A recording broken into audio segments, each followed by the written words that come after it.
Alright everybody, welcome back to the channel. It is January the 6th of 2022. So you see this is all open now. So let me get down to it. So starting off, I took off the evap canister, right? There she is, in all her glory. What I plan to do is on the old truck itself, the old Bison, some of them had a canister here. Now, I'm guessing that's for the ether, maybe? I don't know what it was. I mean, I never grew up in those eras to know what that was, and people I know, they're like, I don't know, I never drove one. I've never seen one, really. So they're more rare than I thought. But, I'm going to put a 90-degree sheet metal that I got spare, drill hole, put it there, and then make 2 more holes and put this sucker right here. You know, despite what that funky looking, you know, strap there. But put this down over here. So anyways, that'll be on there, and I'll run hoses to its corresponding areas. Now that L is kind of ripped. I wouldn't doubt that would be one of the reasons that I'm running rich.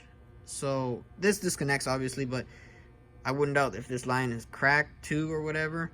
But since there's a vacuum leak technically, or more air, the computer doesn't quite register it, but it registers, oh, there's more air, more fuel. It dumps more fuel into the motor. So this is not going to work anyway, so I'm just going to take it off, save it for another thing, for any emergency purposes on another truck or whatever. Run a rubber hose to there. The second one, this is a metal line, which will not work for what I'm going to do. But for working on these trucks so long, down here there's a rubber hose, something like this, but I think it's kind of straight. Take it off from there and take this line out.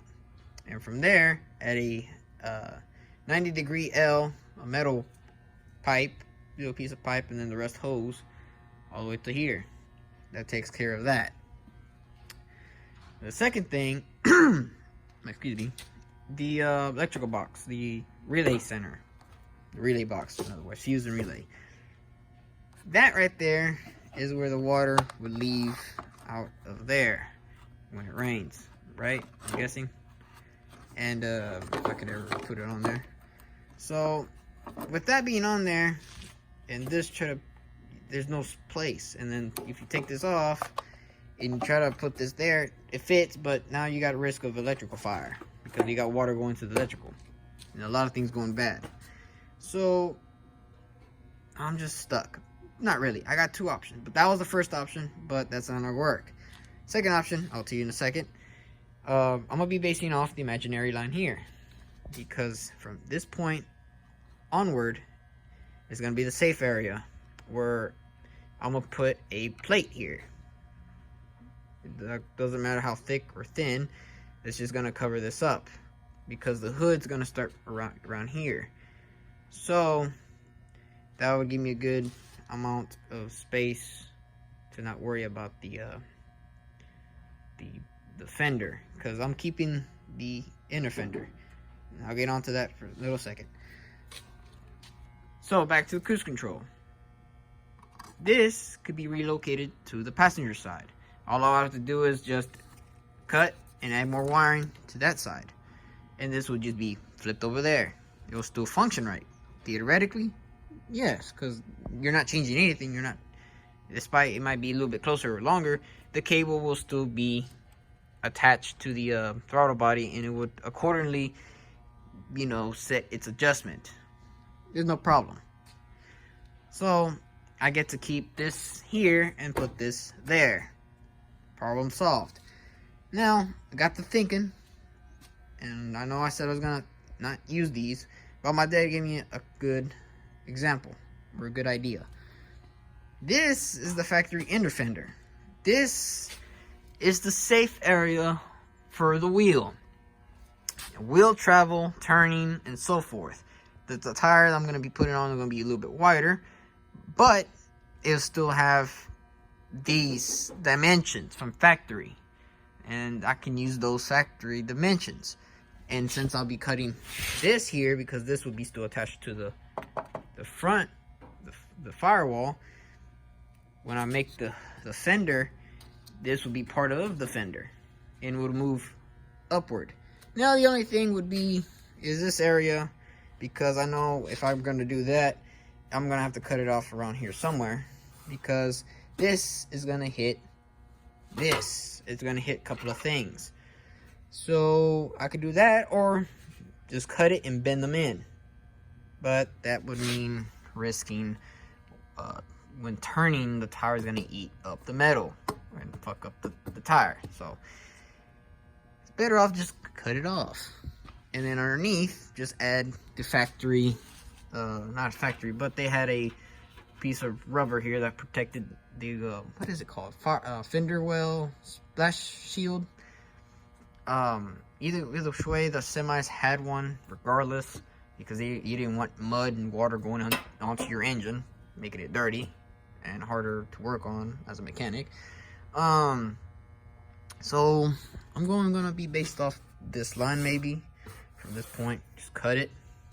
So when I open, this would just be sturdy enough, and then up here it would be all flat. So this would be as structural support, and how should I say it? It would actually work. Just a way to attach it one to the other might be weld, because I don't want to put screws and stuff. It would look weird, and then big risk of tire, like I said, tire trouble. No. Another big thing, I bent the lines a little bit, moved this vertically. I plan to put a bracket right there to hold this right here. I was gonna put another one over there, but that was not gonna work because of suspension. So that's one other thing. That should be it.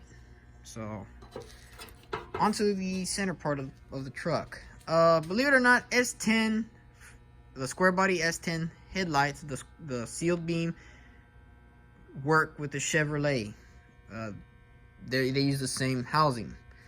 The only thing is, between the full size and the S10 on the radiator thingamajiggy, this is here, both of them. This is the driver's side, same thing on the S10. This is here. This is over here on the S10, and for the spring on this side. So it's reversed, and believe it or not, it works. So when I cut all this off and all that, I'm keeping this for my headlight assembly, because I was gonna do the dual square one, like the Kenworth one, like the one I drive, but it's just too big. And then why bother try to rewire stuff if all I gotta do is just add 2 wires together for the high and low beam there. Simple wiring, less BS, and not to fabricate something that's already there. So sadly, I can't use round lights like I want to, because they won't work with this setup, but the square lights will do the job. Plus, this truck's already gonna be unique as is, so oh well. I labeled everything that's unplugged. That's another thing. If you notice those little blue masking tapes, there's one ground that was on the fender, but now it's going to be there. And I took off the latch because I won't need it. So everything, the bumper, all that's off. There's plenty of videos how to take most of this off, but it's just too much for me to edit and too long a video. So onto the passenger side. The battery tray is right there. Quite rusty. So this is the ground that goes on from the chassis, battery, and motor.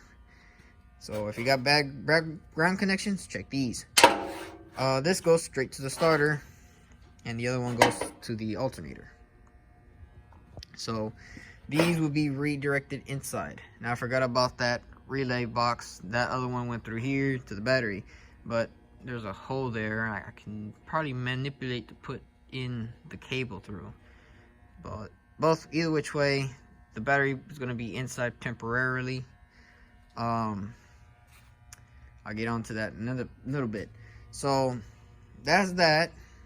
I loosened this up yesterday, pushed this over here, tightened it up. Now it's straight where I want it, because it was way the heck out here, and I was like, nah, it's gonna hit the fender well, like this one.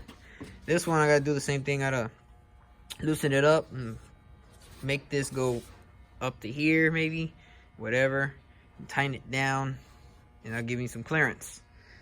Like I said, the cruise control might be up going over here. I'm not gonna undisconnect. I'm gonna keep this. I'm gonna put this right here. So everything's just gonna be relocated and redesigned. The antenna for the radio, I just ran it through there, and here's where gonna be my West Coast mirrors, technically they're called. I have that hooked up right there with the CB radios and antennas and all that. So that's pretty much it. Oh, excuse me.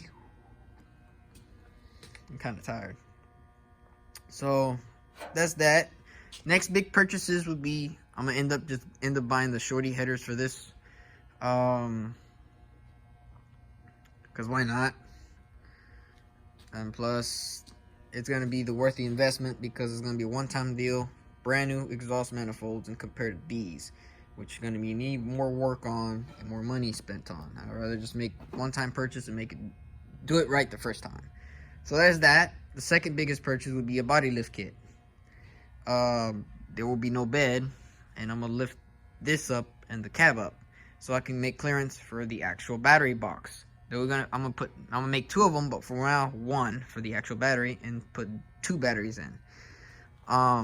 Like I said, I'll put an air tank on the other side and a fuel tank, secondary fuel tank, and over there another battery box, but that may be for tools or whatever the stuff I want to put underneath. So there's that. Let me show you how much money I have. Well, I didn't add it up, but I did put it on the piece of paper for everything that I bought so far. So if you want to pause the video and do the math, there you go. I know you won't be able to read my handwriting. Truck was $200. Transmission was free because I had it already. The additive was Lucas, $11.99. Super Tech ATF high mileage 6 course. That's what I used. $22.50 total. Power torque filter kit from O'Reilly's, $14.99. There's the manifold gaskets, which O'Reilly's for $31.99. Gauges, the most expensive was the speedometer, $103, but I bought it directly from the dealer. Compared to O'Reilly's, they wanted $140. I was like, no thanks. The tack was $44.99. O'Reilly's. The water, oil, and voltometer, also from O'Reilly's, $44.99. Differential and drive shaft, the gasket, I have it there, which is a Felpro 620. The fluid, haven't bought it yet, don't know how much I'm gonna need. U-joints, they only had 2 brands, the only 2 brands there. They only had 1 Master Pro and 1 Spicer. 2 different prices, one was $16.99, the other one's $29.99, $30. The dash was, the metal was for $115. The foam board was $10 roughly. The engine I've only bought so far is the spark plugs. Bought 8 of them. They were $2.99. AC Delco conventionals $23.92. The radiator was the most expensive, second most expensive, which was $2.30. The rebuild kit hasn't came in yet, $36.47. One of the modifications, one of the spacers came in, which is the $37.86. I still need the other one, which is almost $20. And the AC Delco brake pads, ceramic, $44.71. So far, that's how much I spent, and then whatever future to come. Tonight, I'm going to go to Walmart, buy me some more poster board. I have one in there still, and I test fit, the length completely, and it came up to around here. So I'm going to buy another. I have one, so I'm going to buy another 5 more just to be safe. But yeah, that's pretty much it. The stuff that I took apart is still here, not thrown away. It's going to be reused for another project or parts, sell them, whatever the case may be. Bolts and such like that. But I mean, what else can I do more? Oh, let me show you the actual. I had it on my other truck. It's over there. You can see the box. But down here, 2734 is the part number. That's what I got. I'm still waiting for the other stuff. And like I said, I just might as well not rebuild, but redo all this stuff correctly. Do it right the first time, so I don't have to mess with it later on. It's coming along. Really is. So, I'm trying to think if I missed anything, really. I don't think so. But yeah, I'll be using the same thickness sheet metal as I did like for the dash, because I don't want it too thick where it's going to be heavy where I'm not going to be able to open the hood. So yeah, anyways, I still got some left, but I'd rather get another, maybe just another sheet, because with that I can probably do the top part. Did I say about the body lift kit? Yeah, I did. 3-inch. Yeah, that's right. With the fuel tank and air tank and all that. So yeah, I might use that section right there, what's left. So another sheet of metal would be sufficed. Since I'm gonna go back there, I might as well get the aluminum for the dash panel. So there's a couple of things I need to do. But anyways, I hope you enjoyed this part of this video of this so far, taking it apart. Oh, I know, I remembered. The EGR is another thing.